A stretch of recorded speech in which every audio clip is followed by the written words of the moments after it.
Good night, viewers. Here are tonight's top stories. The government has banned truck parking in Ruimveldt reserves following illegal operations, while the CHPA CEO urges residents to avoid illegal land occupation in Amelia's ward/Fitz Hope. The Ministry of Human Services is addressing the circulation of a social media post involving a child. A woman was found dead in a guard hut at Merriman's Mall, and a taxi driver arrested for bomb threats claims he was paid by Venezuelan nationals. Additionally, a Queenstown resident has been remanded for illegal possession of a firearm and ammunition.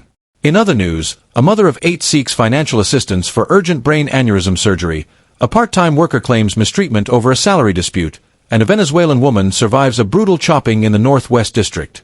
Stay tuned for more updates. Queenstown resident remanded for illegal possession of firearm and ammunition. Azariah Ali, a 29-year-old resident of Lance Gibb Street, Queenstown, Georgetown, has been remanded to prison after being charged with the illegal possession of a firearm and ammunition. The charges were read to him on Wednesday by Senior Magistrate Fabio Azor in the Georgetown Magistrates Court. It is alleged that on September 8, 2024, at Norton Street, Georgetown, Ali was found in possession of a 9mm pistol and 5 live rounds of 9mm ammunition without holding a valid firearm license. Ali has pleaded not guilty to the charges. According to police reports presented in court, officers from the Customs Anti-Narcotics Unit, CANU, arrested Ali during a narcotics operation at approximately 9:30 hours. Officers observed Ali carrying a multicolored bag through an alleyway and, upon searching it, discovered a camouflage 9mm pistol and live ammunition. When questioned about his firearm license, Ali responded that he did not have one. During the court proceedings, Ali's attorney, Bernard Da Silva, argued for bail, stating that Ali is not a flight risk and is prepared to comply with any bail conditions. Da Silva claimed that Ali was on the pavement with another individual when the police arrived and that the other person dropped the bag and fled. Despite Ali's claim that the bag did not belong to him, he was arrested. The prosecutor opposed bail due to the seriousness of the offense and its prevalence. As a result, Ali was remanded to prison. His next court appearance is scheduled for October 23, 2024, for further proceedings.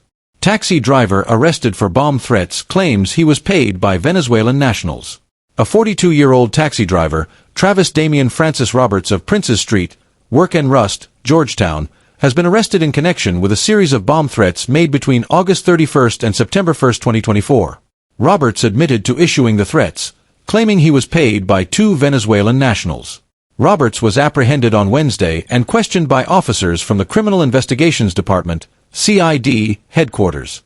He confessed to making bomb threats to the Marriott Hotel, Caribbean Airlines at Chetty-Jugan International Airport, and the Guyana National Stadium. According to Roberts, he was working in Georgetown on August 31 when 2 Venezuelan nationals approached him with a proposition. They offered him $15,000 in exchange for making bomb threats at the specified locations. Roberts agreed and proceeded with the scheme. After making the calls, Roberts went to the Marriott Hotel for a meal. While there, he observed emergency responders, including fire and police officers, arriving at the scene. Despite witnessing the response to the threats, he remained at the location without disclosing his involvement. Investigators later examined Roberts' cell phone, confirming that the number used to issue the threats was registered to him. He remains in custody as the investigation continues. Serial robber Elijah Martin remanded following multiple charges. 23-year-old Elijah Martin, known as Swine, of C. Field Sophia, has been remanded to prison after appearing before the Georgetown Magistrates Court on Wednesday, facing 7 new charges, including an attempted robbery of money changer Terrence Dean. Martin, a repeat offender, was recently in court for 2 robbery charges, but additional offenses stemming from August 16, 2024, have surfaced. The charges allege that on August 16, Martin, armed with a firearm and accompanied by an accomplice, attempted to rob Terrence Dean at the corner of America Street and Avenue of the Republic, Georgetown. He is also accused of robbing security guard Kamalchand Jalhilal of a 9mm Glock 17 semi-automatic pistol during the incident. According to police reports, the suspects fired shots at Dean as he sought refuge inside Jay's outlet store. Jalhilal attempted to defend himself but was disarmed by the attacker. However, the store's manager intervened, firing a round that struck Martin in the abdomen. Despite the injury, Martin escaped with the security guard's weapon. In addition to the America Street robbery, Martin faces charges for robbing multiple individuals on the same day at Lot 47 Durban Street, Wortmanville, Georgetown.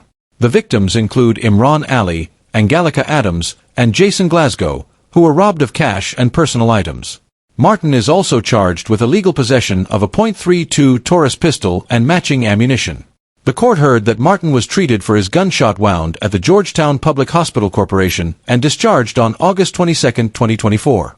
He pleaded not guilty to all charges. Due to the gravity and frequency of the offenses, as well as Martin's history of pending matters, the prosecutor objected to bail.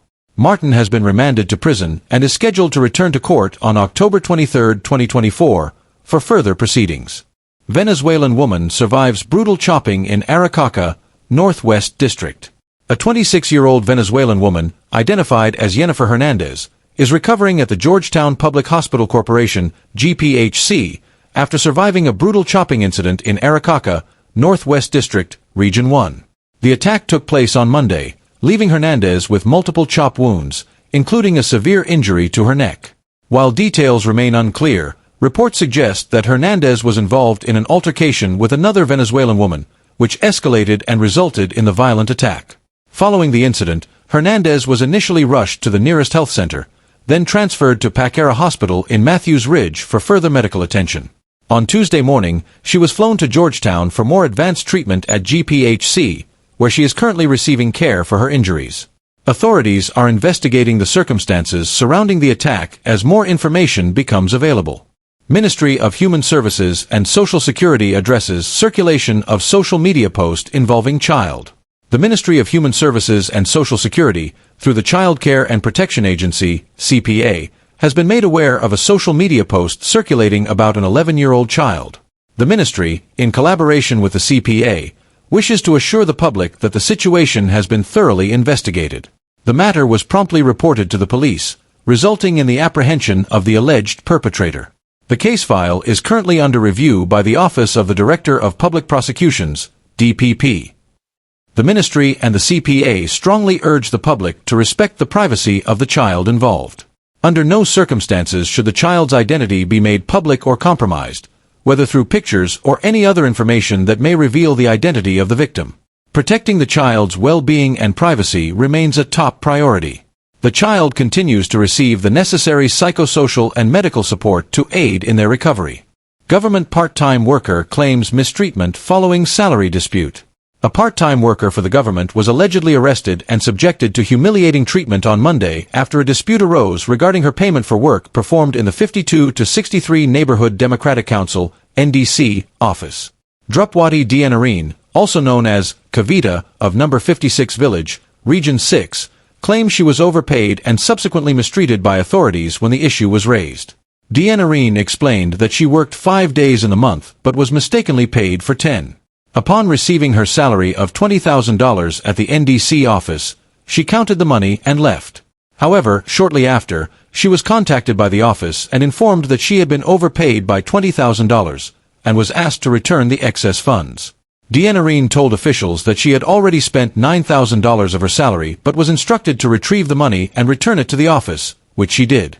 I worked 5 days, they paid me $20,000, and an hour later they called back and said that they paid me $40,000, asking me to return $20,000, but I didn't receive any extra money, Dianarine recounted. The situation took a troubling turn when Dianarine was subsequently arrested and taken to the Springlands police station, where she claims she was subjected to degrading treatment. According to her account, she was stripped naked and searched in the absence of family members. I feel very bad about it because it is hurtful. They stripped me naked while nobody was there, like my family members. I have big children and I have grandchildren. It was embarrassing. I am from a respectful family. People are doing worse than this and this doesn't happen to anybody, she stated. In addition to her arrest, Dianarine was required to lodge the $11,000 remaining from her salary at the police station and was placed on $30,000 bail after spending several hours in custody. The incident has raised concerns about the treatment of government workers, especially in cases of administrative errors involving payments. Divisional Commander Shivprasad Bacchus has confirmed that an investigation is underway but has denied allegations that Dianarine was stripped and searched at the police station. Government bans truck parking in Ruimveld reserves following illegal operations. The government of Guyana has implemented a ban on the parking of trucks in the Ruimveldt reserves after the recent removal of 11 sand trucks parked illegally at the industrial estate, near DSL Cash and Carry on the east bank of Demerara. These trucks had been unlawfully using the state reserve as a base for their operations, which disrupted the business activities of the nearby Continental Agency subsidiary, Torginal Paints Inc. Minister of Public Works, Bishop Juan Edgehill, visited the site on Thursday to engage with the truckers about the situation. Addressing the media afterward, Minister Edgehill explained, "The sand is finding its way into the factory, and it is contaminating the paint. This matter has reached the courts. We have come and removed these truck drivers before. Just under 2 weeks ago, the police came and removed them, yet they have returned." The minister also highlighted the truckers' attempts to negotiate with the government for alternative locations to conduct their business. However, the situation has worsened as some truckers have been dumping leftover sand on the reserves, further violating the law. I have told them that if they want to discuss this issue, they can come to my office at 3 p.m. But from today, we are preventing and prohibiting the parking of sand trucks here for sale, Minister Edgehill declared. As part of the new measures, a sign and barricades will be installed at the location, and any trucks found violating this order will be impounded. Additionally, the government has announced plans to develop a commercial area where articulated vehicles can be accommodated. The government has initiated a plan where we will develop a piece of land for all the articulated vehicles. They can rent it. But we just can't allow the lawlessness to happen, the minister affirmed. The Guyana Police Force's traffic ranks will continue to monitor the area to ensure compliance with these new regulations. CHPA CEO urges residents to avoid illegal land occupation in Amelia's ward/Fitz Hope. The Chief Executive Officer of the Central Housing and Planning Authority, CHPA, Sherwin Greaves, has reiterated his call for individuals to refrain from illegally occupying or purchasing lands already allocated by the government in the Amelia's ward/Fitz Hope area. The CHPA has received multiple reports of individuals auctioning and constructing buildings on lands reserved for Phase 4 of its housing project. During a community visit on Thursday, Greaves emphasized that the CHPA has been closely monitoring the area and has actively dismantled unauthorized structures, including houses and fences. He also made it clear that the CHPA does not recognize any transactions conducted outside the formal allocation process, stressing that such actions hold no legal standing. Between 2020 and 2023, the government successfully regularized 13 squatting areas in regions 2, 3, 4, and 10, Greaves noted. However, he clarified that the lands in Amelia's ward have already been allocated, making them ineligible for regularization. Greaves assured those engaging in illegal squatting that it was unnecessary, as the CHPA remains open to processing legitimate applications for land ownership. "We are disappointed that persons think they have to resort to these measures to secure an allocation, especially when we have been conducting hundreds of allocations in Region 10 since 2020 and continue to do more," he stated. He warned that continued illegal occupation would lead to individuals being registered as squatters, which could hinder their chances of being formally allocated a house lot. "There's no need to squat. There will be enough lands for everybody, and once you have a legitimate application in the system, you will be served," Greaves reassured. To address concerns from legitimate landowners, Greaves pledged the CHPA's commitment to safeguarding their properties and preventing further cases of illegal occupation. He also encouraged residents to look forward to future developments, announcing that the CHPA board recently approved $80 million to enhance road networks in Amelia's ward. Woman found dead in guard hut at Merriman's Mall. The Guyana police force is investigating the death of a woman, identified only as Desiree, whose body was discovered at approximately 9 o'clock hours today in a guard hut at Merriman's Mall, between North Road and Church Road on Shiv Chanderpal Drive. Desiree, who had no fixed place of abode, had been residing in the guard hut with an unemployed male named Troy Williams for the past 3 years. According to Williams, he noticed Desiree lying motionless and not breathing around 8:30 hours this morning. An ambulance arrived shortly after and transported Desiree to the Georgetown Public Hospital, where she was pronounced dead at approximately 9:15 hours by a doctor. Police have reported that no visible marks of violence were found on the body. The body is currently at the Memorial Gardens Funeral Home, awaiting identification and a post-mortem examination. Mother of 8 seeks financial assistance for urgent brain aneurysm surgery. Leslyn Richmond, a 39-year-old mother of 8 from Field, Sophia, is urgently seeking financial assistance for a life-saving brain aneurysm surgery. 3 months ago, Richmond began experiencing severe headaches, numbness, and high fever, which led to the discovery of a cerebral aneurysm after a series of tests at the Georgetown Public Hospital. Her condition has worsened, leaving her right eye completely shut due to swelling in a blood vessel pressing on an eye nerve. The required surgery, which cannot be performed locally, is estimated to cost $7 million and must be done overseas as soon as possible to prevent further complications, including potential rupture of the aneurysm. My husband and eldest son are the only ones working, but their income isn't enough to cover the expense. We haven't raised any funds yet, and I'm pleading with the public to assist me and pray for me, Richmond shared. Richmond's family, particularly her 2 daughters, have been her primary caregivers since her diagnosis, as she is unable to perform daily tasks due to her condition. The public is urged to lend support through donations or by contacting Richmond at 610-5427 or 689-1261.